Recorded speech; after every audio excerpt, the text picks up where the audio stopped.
So, today on the podcast, we have one of our book-focused episodes. This time, we're exploring the book A Spoonful of Sugar, the story of the Upjohn pharmacy in Disneyland by Stephan Hall. That is, this is a book about not only how Disneyland, back in 1955, opened something that looked like a pharmacy museum and old pharmacy on Main Street, but also how these general types of shops arranged through lessees were integrated into the park. As with other book-focused episodes, we'll have a number of sections to this week's podcast. The book by Stephan Hall, and I do think that this here is one of the more interesting aspects of it, largely focuses on Upjohn's journey into Disneyland and then beyond. So in the first section of our podcast today, I'll set up the other half of this story, and that is Disneyland's development of the Upjohn installment on Main Street. In the second section today, I'll take you through that store via a 1955 Disneyland news article so you can see, or at least imagine, what was once there. Then I'll read you a short piece from the book itself, so you can see how this author lays out the story with language. And then lastly, we'll have a conversation with Stephan Hall, the author, in terms of how he put this unique topic together. So if you got all of that, let's jump now into this week's show.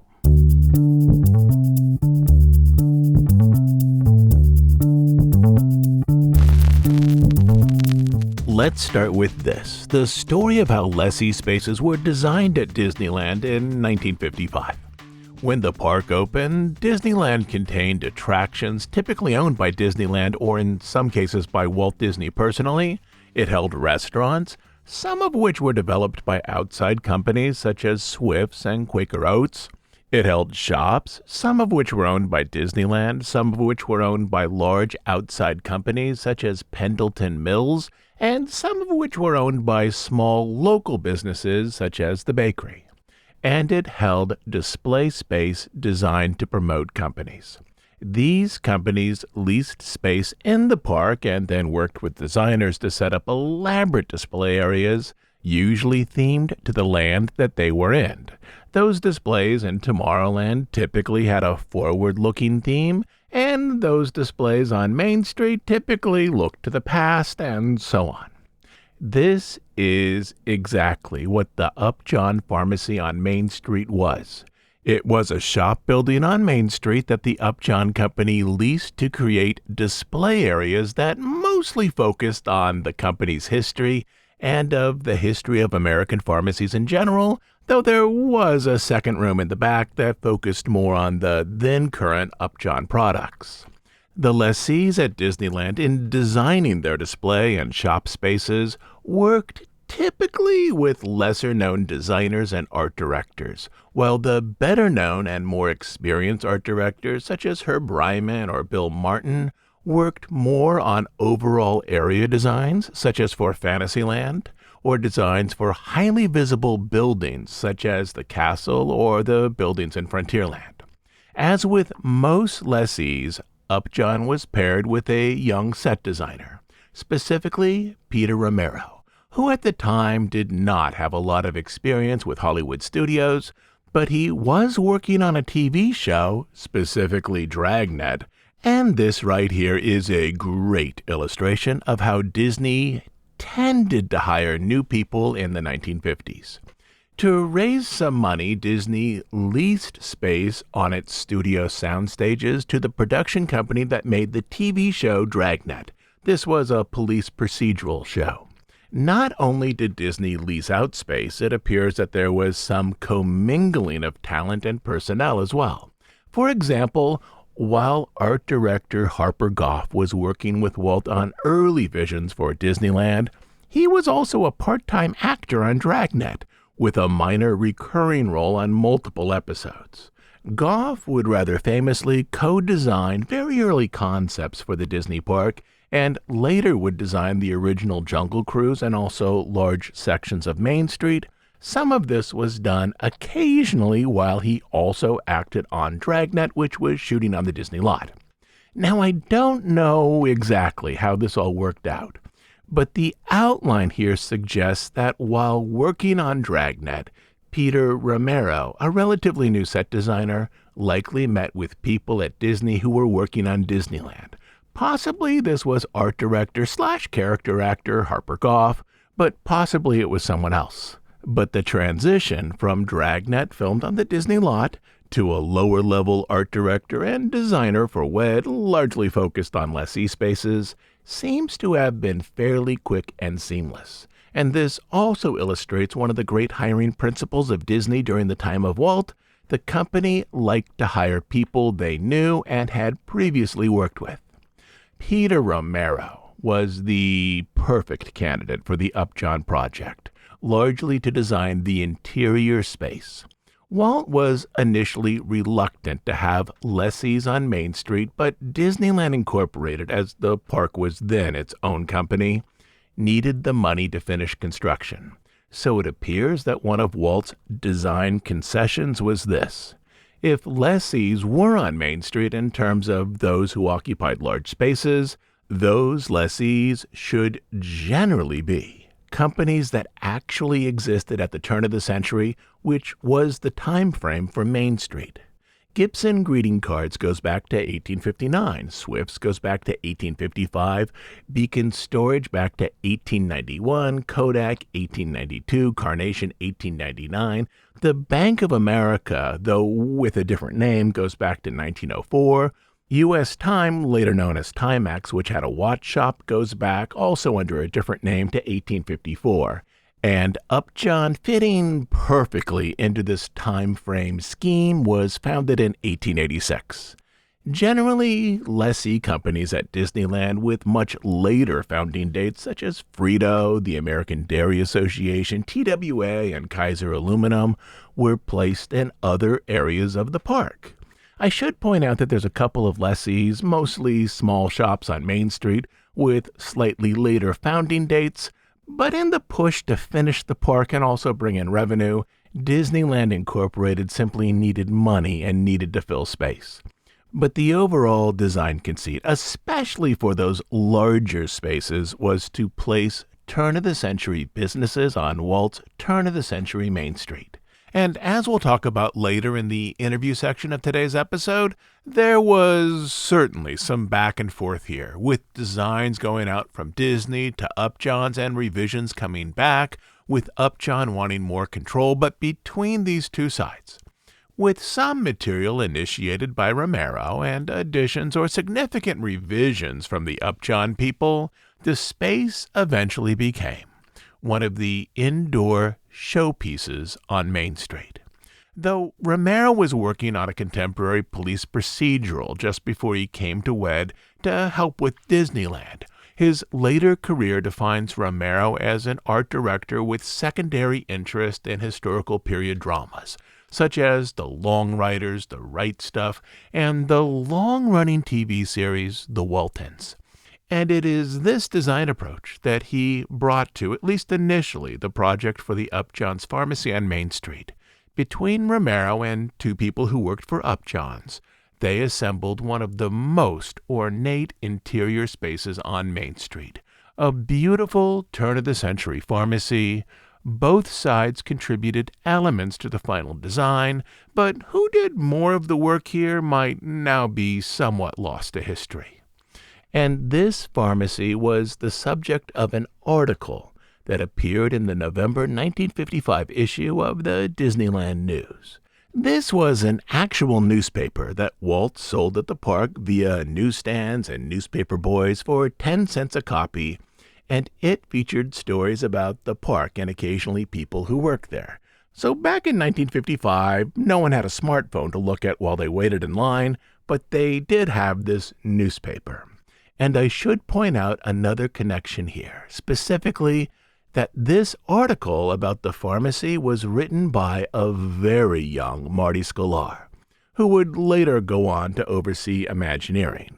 At this time, though, fresh out of journalism school at UCLA, he was the editor and primary writer of the Disneyland News, Though no articles in the Disneyland News ever carried a byline, it's likely that this was his work. And here is the description of that elaborate shop that Upjohn sponsored and Peter Romero helped design.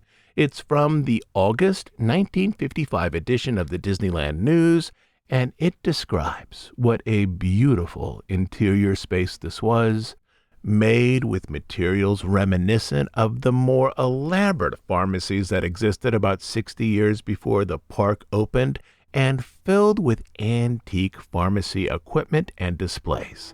And I should point out that much of this equipment had been procured by employees of Upjohn's. But here now is that article.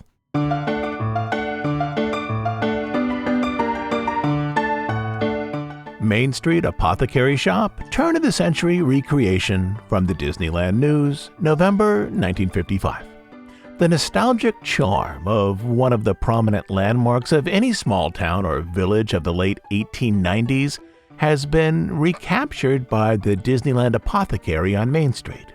In this horse and buggy era, Main Street, just as the Main Street of 60 years ago, the corner drugstore occupies a prominent place. The pharmacy, with the general store and tobacconist, was once the center of wit and wisdom, dispensing both along with its staple of drugs and nostrums. Finding appropriate place in Disneyland, the shop was designed and built to the specifications researched by Upjohn Laboratories, working with Disney artists and designers. Old pharmacies throughout the nation were studied and photographed, and photos and drawings of pharmacies of the period consulted. The result is quickly apparent to the visitor as soon as he steps through the period-style door of the shop, past showcase windows containing the large glass vessels filled with colored water that have heralded the apothecary for several hundred years. Inside the door, a black wrought iron coal stove sets off the cherry-stained birchwood that is used for counter and showcases.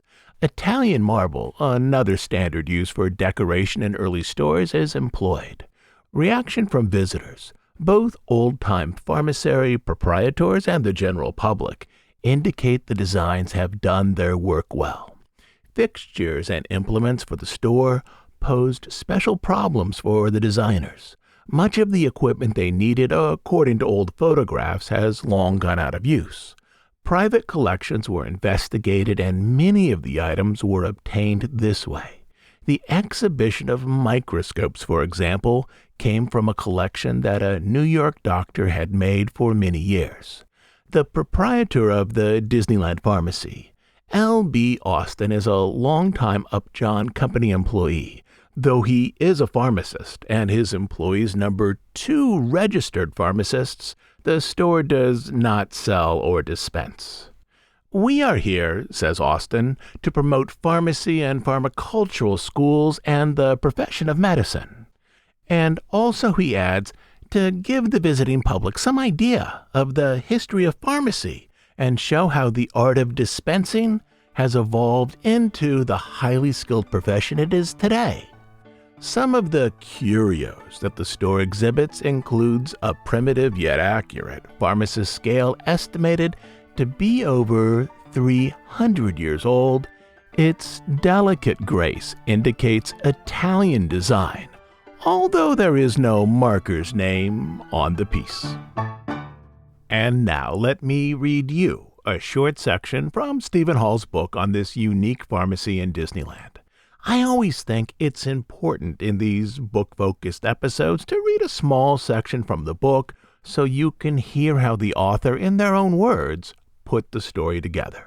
The section I'll read is called Background, and in this you can see that Hall's approach here is largely to work from Upjohn's and then into the Disneyland material. Here is that section. Background. The story of the Upjohn Pharmacy is one of good fortune, a story of all the right people working together to create something truly special. The Upjohn Pharmacy grew out of a friendship between Walt Disney and Donald Gilmore, the managing director and board chairman of the Upjohn Pharmacy. From 1886 until 1995, the Upjohn Company was a giant in the pharmaceutical industry, headquartered in Kalamazoo, Michigan, and well known for making drug products like Cheracol and Kaopectate. Donald Gilmore's primary residence was in Michigan, but he owned a second home at the Smoke Tree Ranch, a high-end community in Palm Springs, California. This home, located near the home of Walt and Lillian Disney, provided Gilmore and his wife, Genevieve, an escape from the frigid Michigan winters. As part-time neighbors and full-time friends, Gilmore and Disney had a strong relationship. During the winter months, the two men were lawn bowling partners. The rest of the year they kept in touch by writing each other letters. Disney made multiple trips to Kalamazoo to see Gilmore, and even sold him, for the cost of shipping to Michigan, a 1930 Rolls-Royce and matching set piece that were used in the Disney film The Gnome-Mobile. Gilmore was an avid car collector, and he went on to establish the Gilmore Car Museum, where this vehicle is still on display today. Though he was neither a medical doctor nor a pharmacist, Donald Gilmore had close ties to the health sciences. He was both the son-in-law and stepson of W.E. Upjohn, the founder of the Upjohn Company. The initial idea for the Upjohn Pharmacy was the brainchild of the company's advertising director, Jack Gauntlet. "I thought it would be a wonderful gimmick," he said. "I was trying to do things that would reach the public instead of just doctors and druggists." When he approached Gilmore with the idea, Gilmore loved it. Anybody else would say that this was goofy and to forget it, but he was immediately interested, Gauntlet recalled years later. "What I hadn't known was that Don knew Walt Disney." In an interview with the author, a former Upjohn pilot named Virgil Williams shared his memories of Jack Gauntlet and the Gilmores. About Gauntlet, he said, Jack, besides being a passenger, was a good friend of mine. He and I played golf together several times, and we flew him quite a lot. Jack was a wonderful person. He was so common. I remember him flying. I'd go in the back and talk to him. We'd talk about golf, hunting, whatever. He was just a happy person." About the Gilmores, he said, "They were wonderful people. Donald was very interesting to talk to. He and Genevieve were both very down-to-earth people. They always provided us lunch, and the lunch was always watercress sandwiches. We used to laugh about Mrs. Gilmore's watercress sandwiches. She made them and brought them on board." In the years leading up to Disneyland's grand opening, Walt Disney invited numerous companies to have a presence in the park, including PepsiCo, Richfield Oil, and General Electric. Bank of America had put up $17 million to finance the park's construction, but this had proved insufficient to cover the total cost. In need of extra funding, Disney mortgaged his Palm Springs home, cashed in his life insurance, and sought corporate sponsorships. At this point, all of the pieces were in place. With Gauntlet's unique advertising vision, Gilmore's enthusiasm for his idea, and an existing connection to Walt Disney, who was currently looking for outside investors, the Upjohn Company signed on to sponsor a pharmacy in Disneyland. Thank you so much for coming on the show today and talking about your book. This is a really interesting topic that looks at mid-century culture, the development of Disneyland, the artistic presentation of the park, and the history of pharmacology, which is something that we really haven't talked about a whole lot here before.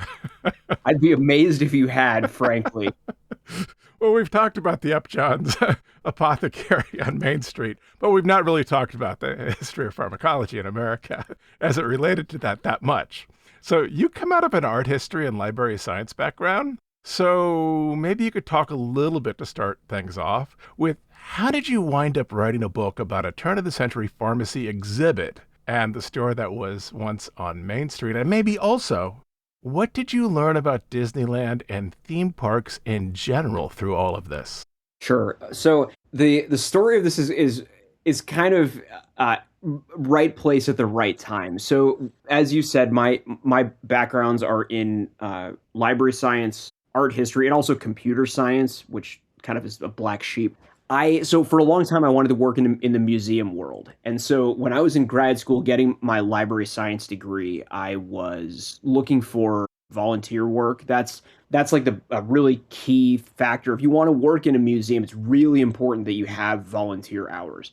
And so I'd been looking around for a place where I could just get some volunteer experience, and I got connected with a place called the History of Pharmacy Museum. This is at the University of Arizona in Tucson. So I was like, okay, sure, here's a museum. I'm not, I don't know about much about pharmacy at all. It's not my background, but it's a museum, so it'll check the box. So I started volunteering there, and very quickly I was introduced to the Upjohn Pharmacy collection. The museum had acquired this fabulous set of artifacts that had been on display at the Upjohn Pharmacy for 15 years. And so the museum had acquired it before I got there. They got it in early 2008, but because they really had never had any like staff or really even any volunteers, I was kind of like the first person to really be involved there. They had never had even the chance to unpack the stuff. So they'd received this collection, and it had just been in boxes for 6 years at the time. And so I was told by the person who would eventually become my supervisor when I got on to work there full time. He said, "We know this stuff's from Disneyland. We don't really know what it is. Just want you to just unpack it all." And, this is like 50 or 100 large crates that had all been custom built. So it wasn't just like opening, a cardboard box. It took disassembling this, so it was a whole project. And it was interesting because I really didn't know anything about pharmacy. And I also didn't really know much about Disneyland either. I mean, I knew as much as the average layperson does. I knew who Walt was, and I knew like vaguely what his life was like and stuff, but I really didn't know much about Disney history, as it were. And so neither of the angles that this book took did I have any background in at all. Those are the best books. Those are the best books. And so it was really kind of by accident. At no point did I say like, I'm going to set out to write a book about this. But what had happened was, again, I began working at this museum, and I was the first person to ever have a full-time job at the History of Pharmacy Museum. So I was kind of like building the thing as I went. And so I knew we had this special collection, and it was important for me, if I was going to be showing it off to visitors, that I knew the story and the background and the context of it. So I had to do some research about it just in the scope of my work. So I was trying to look into this, and very quickly I realized that there was like almost nothing substantive that had ever been written about this. The best that I could find was a couple of articles from an Upjohn publication, like a pharmacy publication from the 50s, and then a blog post that Jim Korkis had written that was like 300 words or something about just like the fact that the place existed. But that was really it. And I was like, this is weird, because I know, even though I'm not big into either of these fields, I know that medical history and Disney history are both a big deal. Mm-hmm. And I'm like, so it's weird that there's this thing that is at the intersection of these, and really there's nothing about it at all that's like of any substance. And so I was like, well, someone really ought to write like something about this. And then it hit me like, okay, I guess I'm in the position to be the one to do this. And so, it started out just kind of as like I was thinking of like as like an academic journal article, maybe, 15 pages. I'll write it, send it off to a journal, and then wash my hands. But the more that I got into this, the more I'm like, holy cow, this is a deep rabbit hole, or rather multiple deep rabbit holes that I'm going down here. And it just kept opening up new avenues, new doors, new questions. And eventually I was like, holy cow, this is like actually getting to be like the length of a book. And so that, I mean, the whole thing was just, it just got way out of hand. To answer like sort of the second part of your question, by virtue of doing this work, I learned a lot about two completely different fields. I never was a Disney historian, but now I would consider myself to be one, because I've been down those deep rabbit holes. And I've interviewed the people and read the archival documents and like really immersed myself in that world. And the same with medical history. That volunteer gig would go on to be a 10-year job for me. So I mean, it really has, but this was all really just a passion project. I never set out with any expectations. It was just something I did because the story hadn't been told and I wanted to tell it. So, in looking at the financial numbers for how this was set up, this to me looks like a sweetheart deal, actually. They have it's a really large space on Main Street, too. They have a yearly lease of just over $29,000, whereas just up the way, the Kodak company is paying $28,000 for a far smaller shop on Main Street. So what was Walt's relationship like with Upjohn Company and with, Donald Gilmore before this project gets going? Because I'm pretty sure there's connections there, yeah. I'm really glad that you brought up Don Gilmore. That's a great lead-in. So Don Gilmore is a name that most people would not know unless you either are unless you worked for the Upjohn Company or lived in Kalamazoo, Michigan. But Don Gilmore was the head of the Upjohn Company, and I realized that some people may not actually know much about Upjohn as a company, but so for those who don't, so the Upjohn Company was a major player in the American pharmaceutical industry. They were based in West Michigan, and they were a major manufacturer of drug products for over 100 years. And so, as you mentioned, there was a relationship between the two heads of these companies, Upjohn and Disney, in the form of a friendship between Walt and Don Gilmore. So Don Gilmore lived most of the year in Kalamazoo, Michigan, of course, where Upjohn was based. But then in the winter months, when it was freezing in West Michigan, he would travel to his other home at Smoke Tree Ranch. And of course, as someone who's now a Disney historian, Smoke Tree Ranch, as folks probably know, is where Walt lived. And so the two men were part-time neighbors. They went lawn bowling together. That was Walt's big event down there. Right, and Don Gilmore was his lawn bowling partner. So they were friends, neighbors in the winter months and friends the rest of the year. They would write each other letters when they were separated. And a lot of those letters you can find in various archives around West Michigan. But there was this existing friendship. But sort of an interesting irony here is that friendship actually was not what started this project. So there's a third person who was instrumental in this. You have Walt, Don Gilmore, and then a guy named Jack Gauntlet. And Jack Gauntlet was another executive at Upjohn. He was the advertising director. And so his job was to market the company.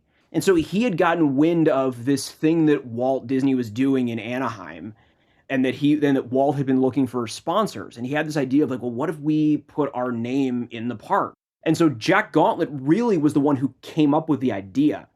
And a great irony is he did not know that Walt and Don were friends. So it was truly an independent idea. But then, of course, when he approached Don Gilmore with the idea, the wheels were already greased to make that happen. So it was a very natural. It was Jack Gauntlet's idea, building on the relationship of Walt and Don. We'll loop back to this again at the end. So the big period for the industrial educational films for Disney is right after World War II.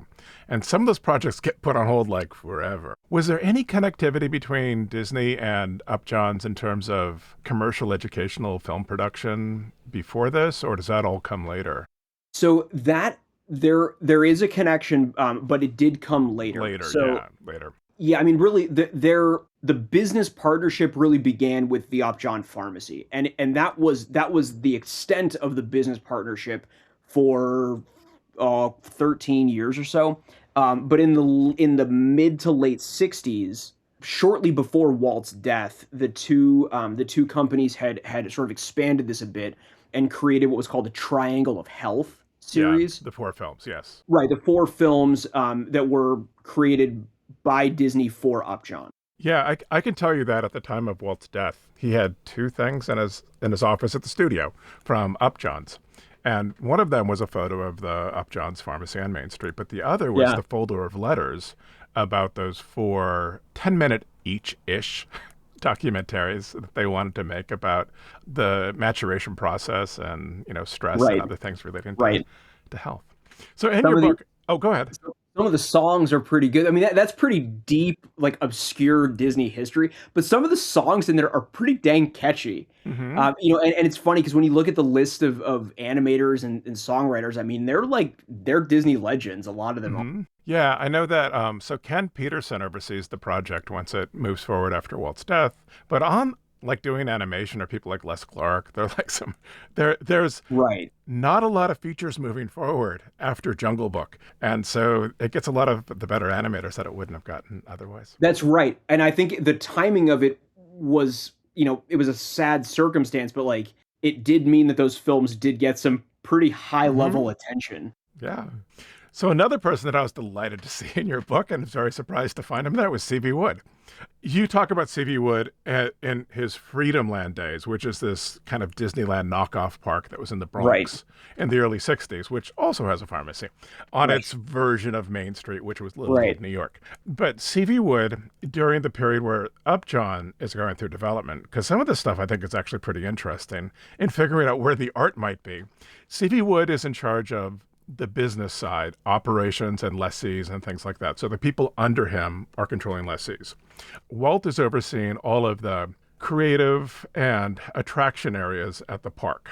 And so there's not a whole lot of crosstalk that's going on between them in terms of development. C.V. Wood and his people would have reported to Roy, whereas the attraction designers would have reported to Walt. And so one of the things that happens here is that C.V. Wood gets some of his people, some much lower level artists and architects to do the renderings for various shops, sponsored areas, show places on Main Street and in Tomorrowland mostly, and a little bit in Frontierland. But they aren't the main people that you'd think of as being associated with Disney, because those people are busy on the rides and attractions and designing other areas that are more showplace elements. So the whole design of this, of looking for antiques, getting the shop design. You mentioned that it had to be approved by Disney. That was just boilerplate in every lessee contract. And so C.V. Wood would try to extract as much money as possible from these people by letting them know, if we design it for you, it will be approved. And so there was that process that went forward. But how was this designed, and where did all the props come from? Because it is fascinating to look at photos of that place. Right. So there's really 5 people that made it happen. We already talked about Walt, Don, and Jack Gauntlet. Okay. The other 2 are the answer to your question. So Upjohn had a number of publications that it put out. There was one called The Overflow, which was kind of its own internal newsletter that would talk about company business. But then they also had what was called Scope Magazine. And Scope Magazine was the publication that they'd send out to doctors and pharmacists and hospitals, just talking about the science, the research that they're doing, the new drugs they're developing. And so there's the 2 people that were in charge of Scope Magazine were a gentleman named Gerard McLeod. So Gerard he was an MD and also, by coincidence, an avid collector of medical antiques. And then his sort of right-hand man was a designer named Will Burton, who's a very well-known American designer from that mid-century area. He did a lot of like really important work in the design world. And so he was the art director for Scope. And so the story of this is C.V. Wood and friends had proposed an initial design of the store. And when they submitted the renderings to the Upjohn folks, they looked at them and said, this is really not representative of what a Victorian era apothecary would have looked like. And so if you're going to make that be how it looks, then we're not doing this. And so the Disney folks were like, well, okay, well, do you want to submit a rendering to us? And they said, yes, we'll take creative control of it, obviously pending your approval. And so Will Burton and Jack Gauntlet got to work on kind of fleshing out the way that it would look. They visited 3 different apothecaries in New York City that were still operational from that 1890, 1910 era. So they actually went and looked at the sites and took photographs of what they looked like, felt like, and they tried to recreate that. And so So that was how the design came to be what it was. And it truly was much more faithful to an old pharmacy. But then the antiques themselves, the Upjohn company sent Gerard McLeod all over the US over a 6-week period with just however much money you need, go buy anything. And so since he was already a collector, he had connections, he knew who the other collectors were and stuff like that. So that was kind of how it all came together. So across the street from Upjohn's is the Emporium. And the Emporium back in 1955 had a lot of Walt's antiques that he had found on similar trips. And that's what decorated the shop, that would have been, just across the way from this as well. So there was a similar story. So I've got a construction update for you from June 2nd, 1955. And this is where things stood in terms of Upjohn on Main Street. So when the park opens for press preview day on July 17th, there are a number of shops on Main Street that do not open. What they do is they put curtains in the windows and they have, show places there. And they put like displays in the windows that makes it look like there's a shop in there. But behind that, there's just empty space. So here's where things are. Right. It's pretty ugly. Less than 6 weeks before the park opens. And they didn't do regular updates, so I don't have like a week by week thing. This update, I'm pretty sure, is they're trying to figure out where they can put the TV cameras so the backgrounds look good. So, Upjohn. The construction of walls and fixtures will be complete. So like the building's going to be there. A lot of the props are here now. We do not know if this is all there is to come, or if not, if it will be all here for opening. So 6 weeks before opening, they don't even know if all the fixtures are going to be there when they open the gates for guests. What was actually there when the park opened, and what was left to be completed? Yes. So there was in short, barely made it. In a retrospective from I think it was the early 80s. One of the guys who worked in the store, there was 2 pharmacists who worked there, and one of them recalled, quote, "I believe they were still pounding nails into our facility." Mm-hmm. And this would have been after midnight. So literally on July 17th, they were painting on Main Street after midnight. A matter of like 8 hours or something, or 6 hours before. They don't open in the morning. They open in the afternoon for press day. It's not a full day. But indeed, there was construction going on until literally on the calendar date of July 17th. Mm-hmm. And on that day, the building was in what they would later refer to as a launchable shape. But there was a lot of things that were not done in there. Many of the apothecary jars and stuff actually would go on to be filled with crude herbs and drug products that would give the store an era-appropriate scent and vibe. A lot of those were not filled. There were things that some fixtures that had not been installed yet that would not come until much later. The hanging lamp on the corner, the famous piece, was not there. So it was in a mostly complete state, enough that they could have guests in, but it was not done until by the estimates that I've read, more like September of 55. It was really truly done. That was very true for many things on Main Street. So in your book, this is just like a small little bit of, throwaway piece of trivia. You mentioned that mid-century films often romanticized turn of the century America with these, small village towns. And they often the pharmacy often had a prominent role on these. And one of the ones that you talk about is It's a Wonderful Life. The set decorator for It's a Wonderful Life was a person named Emile Curry, who was hired in 1952 to also be, among other things, the set decorator for Main Street and other areas of Disneyland.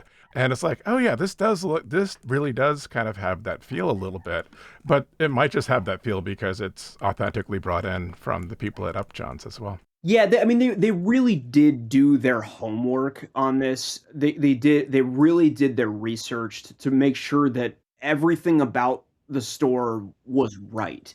The one liberty that they took was they had 5 entrance exits on there. Obviously the reason is to make sure people can move efficiently through the space. That was the one liberty they took. The other thing that would have belonged in a pharmacy of that day that Upjohn did not have was a soda fountain and an ice cream machine. again, the reason is obvious. You have Carnation. You have you have another store that's selling that right there, and you don't want to have competition within the store per se. Those were the two sort of small details that may have been omitted, but there's good, valid reasons for both of them. Yeah, so you talk about this as being kind of a revisionist history of what early 20th century life was like. And I think that's absolutely true.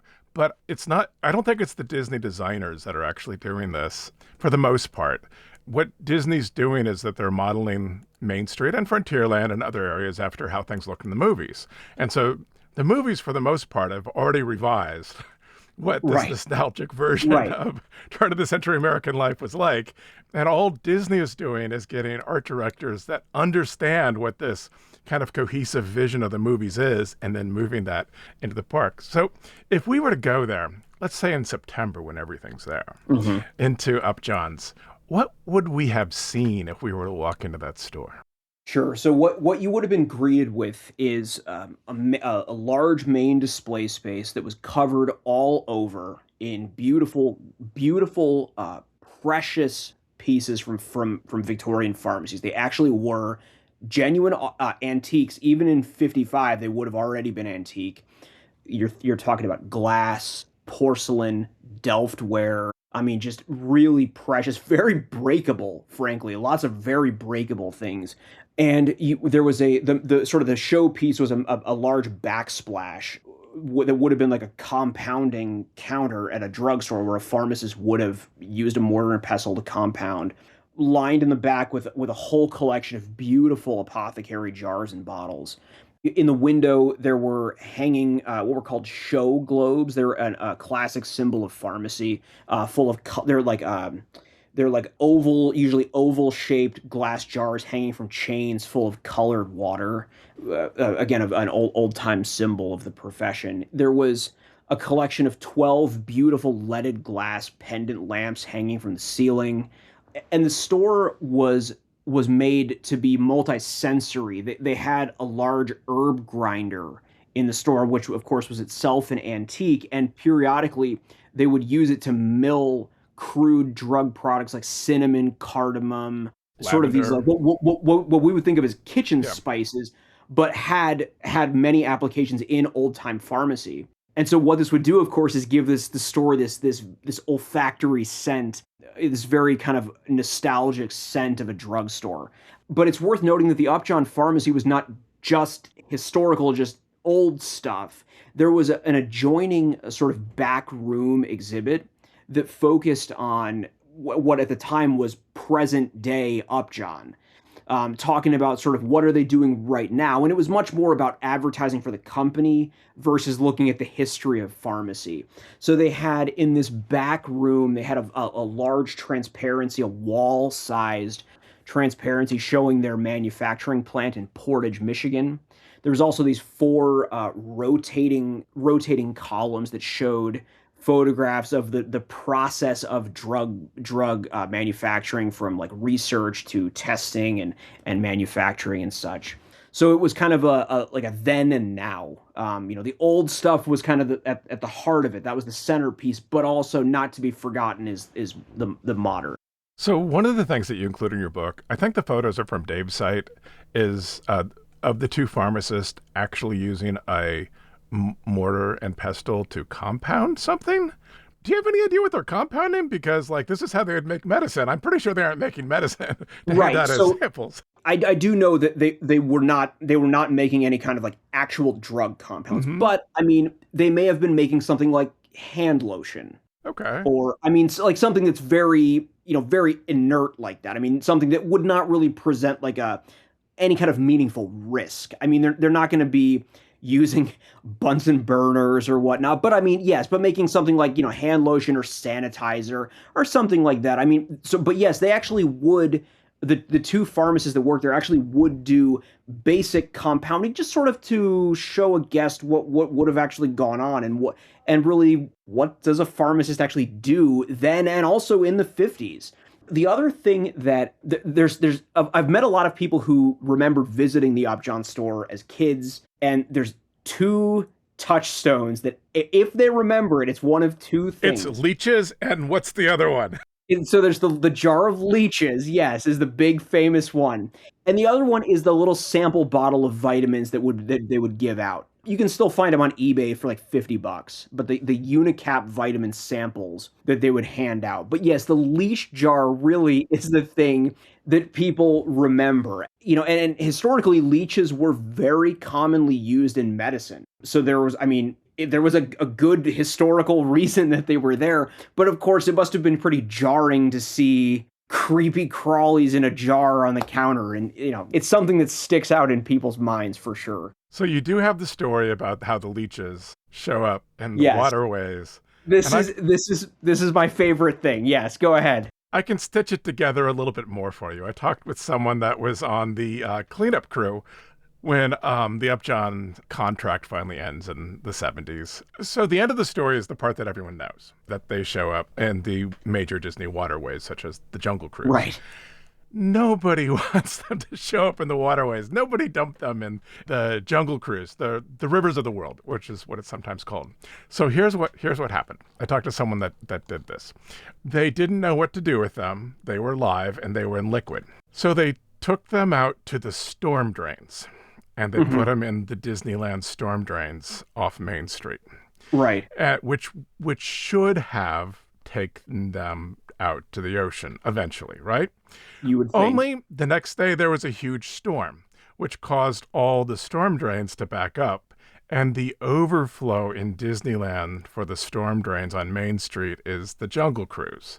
And so that's how they got into there. So for a certain time in the early 70s, you could go on the Jungle Cruise and see not only the backside of the water, but the top side of leeches as you went around the course. Right. It's funny how this has kind of become like this mythical, you know, and I've seen I've seen posts on Disney fan sites, and I've talked to cast members who had recollections of the story. And it's funny because, like any good urban legend, there's a whole bunch of different variations on the story. And like the fact that it's lasted as long as it has and that people still talk about it, to me, that makes it hilarious. I mean, because it's just this minor footnote, but it just sticks out to them. So I believe that they actually had to drain the Jungle Cruise. Yes, I've heard that is correct. They had to drain the whole thing to get rid of them. Yeah. You know, it's I've heard some people say like, well, it was a disgruntled employee of the company who was mad, and like I don't think it's true. All the different varieties of the story are hilarious to me. Yeah. So Disney is very protective of Upjohns while they're there. So there's a baby station at Disneyland run by Mead Johnson, which is an infant formula company. Yeah. And at one point, when Disneyland's expanding out for 1959, they're really kind of looking at like, what can we do in Tomorrowland that might have a little more futuristic leanings as opposed to like the Milk Bar and other things. Right. The art of animation and stuff like that they had out there at that time. And so Mead Johnson puts in a proposal to create what they're going to call the Hall of Health exhibit that's going to showcase how people develop, how the human body works and things like that. And Disney says that they can't do it because they feel like this might encroach too much on the territory of Upjohns. Whereas I see like these could have been like fairly discrete projects, each with their own emphasis area. But again, like with the low price, there's some very kind protectionism that's going on from Disney to Upjohns during this period as well. Because you had the Monsanto exhibit, the hall, the Chemitron, Hall of Chemistry, yeah, and the Hall of Chemistry, right? Which is, I mean, it definitely did feel like there was a little bit of maybe encroachment here. I mean, Monsanto, of course, at least at that time, was more of like a chemical supply company. More, they're not making pharmaceuticals really, although that they eventually would sort of go that direction. But still, it's hard not to see a parallel between the Hall of Chemistry and the Upjohn Pharmacy. I mean, they definitely coexisted, interestingly. So for the update for the Monsanto people, they were kind of nudged in the direction to showcase how chemical processes would create everyday living elements, such as plastics for homeware and also clothing. So they were kind of pushed away from some of the more biological-centered things that might have been Upjohn's territory. Well, I think it was a fabulous book. I had a great time reading it. I think you did a great job writing it, and Dave did a fabulous job laying it out with the photos and everything.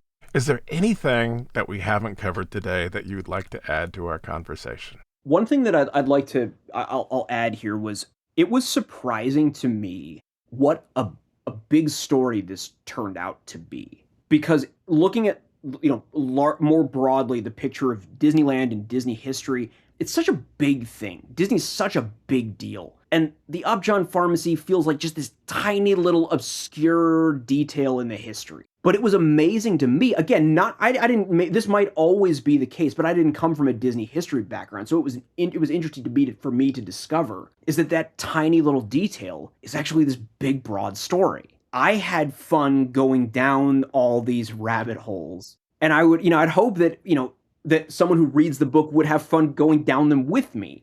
But we should probably wrap it up here. We're at about 45 minutes or something like that, which is a pretty good time to call it quits here. People can find your book at Amazon. They can find it on the Old Mill site. Any place else you want to direct people to go pick up a copy of this? I think it's Barnes & Noble. I mean, wherever you like to buy your books, yeah. Okay.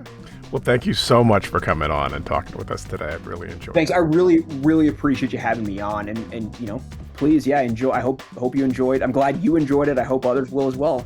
I'm sure others will as well. Thank you. You can find Stephan Hall's book on Amazon. It's called A Spoonful of Sugar, the story of the Upjohn Pharmacy in Disneyland. It's filled with stories and a lot of photos. And as for us here, we'll be back next week with a new episode. And lastly, if you'd like to support our podcast, you can do so by becoming a monthly subscriber over on Bandcamp.